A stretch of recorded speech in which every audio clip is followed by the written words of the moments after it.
All right, just to kind of review, when you're removing the subframe, I'm sorry, the cross member, when you're removing the cross member to the 350Z, let's just kind of go over some of the things that we did here. This is the driver's side. There's going to be two of these bolts that you need to remove. That is a 17 millimeter. On the passenger side, you have these two bolts, and those I believe are, yes, 14 millimeter. Don't forget to remove the ball joint nut, which is right here. It actually goes underneath here. That is a 17 millimeter as well for that nut. For the motor mount. I think I may have said ball joint, but it's the motor mount. And then of course you're going to remove 1, 2, 3, 4. Those are nuts. The bolt is connected to the frame of the vehicle. When you do that, you got to make sure the engine is supported. One last thing that you need to know is there's going to be these two bolts here, and those are, I believe they are 10 millimeter.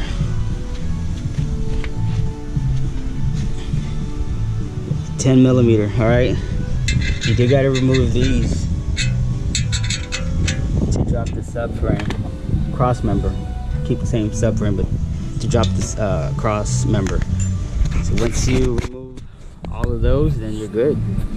The thing can come down. The way I have it right now is I'm using another hydraulic jack. This is supporting the driver's side. Everything's already undone on this side.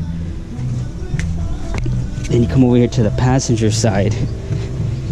I just undid those 10 millimeter bolts. I was wondering why I couldn't drop the subframe or the cross member, and it was because of that. So let's go ahead and drop it right now. I'm gonna put it right there. Hopefully you guys can have a good view.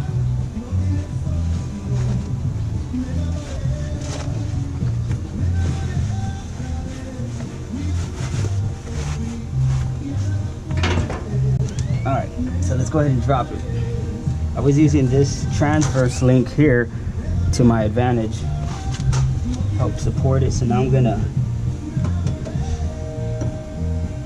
let's go ahead and,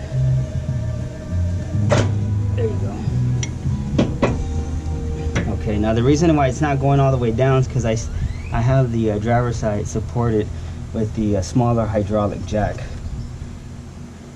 So let me go and lower that one.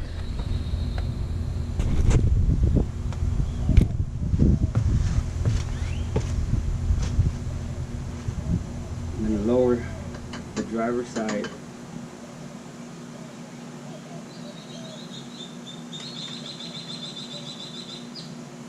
Now just take your time. You don't want to bring down something that doesn't need to come down. So this side looks pretty much good to go.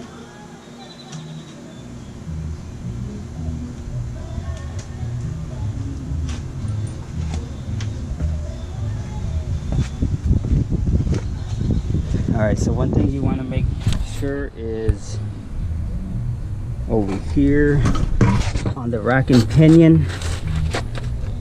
I don't know if you can see it right there. It's still kind of making contact with the cross member. I don't know if you see that I don't know what it is, like a C right here. So you kind of want to clear it like so. All right, everything looks good. Camera down here. I apologize for the lighting. It's getting kind of dark out here, but everything looks good. The driver's side is is already cleared. Cross member, not the cross member, the rack and pinion is pushed out of the way. So I'm just gonna bring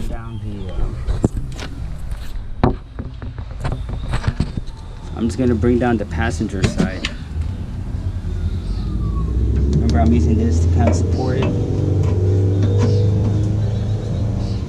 And I'm gonna go back and lower the driver's side.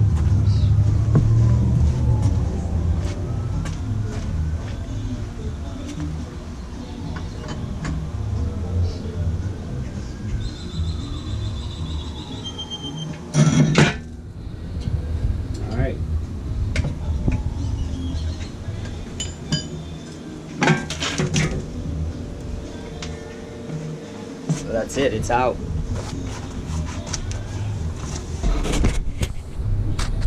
There it is. Subframe.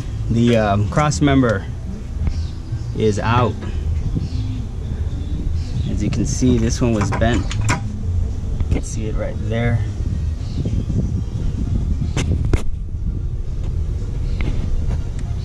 Probably can't really get it, but it's bent right there. There you go. Can't even get the transverse link out. That's how bent it is. Just went ahead and bought me a new one.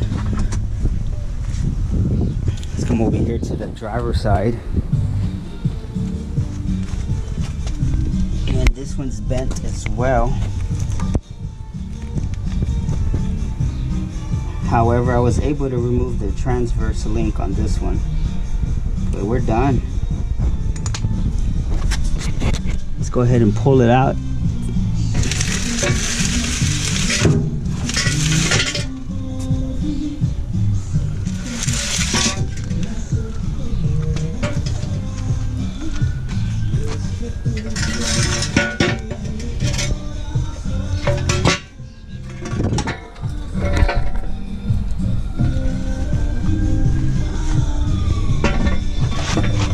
Let's go ahead and compare it.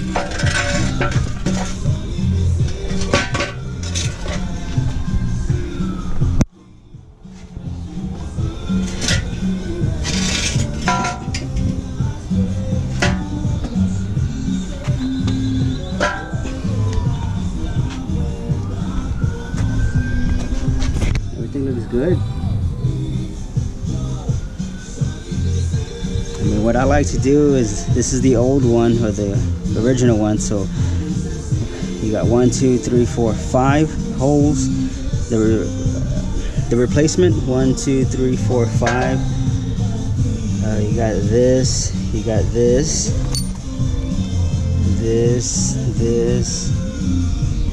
yeah, 1, 2, 1, 2.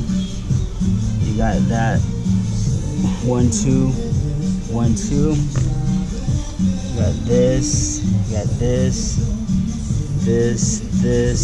1, 2, 1, 2, and then 1, 2, 3, 4, 5, 1, 2, 3, 4, 5. Everything looks good. Let's go ahead and put this one in, and yeah, man. Again, I went ahead and used the 3-ton hydraulic jack.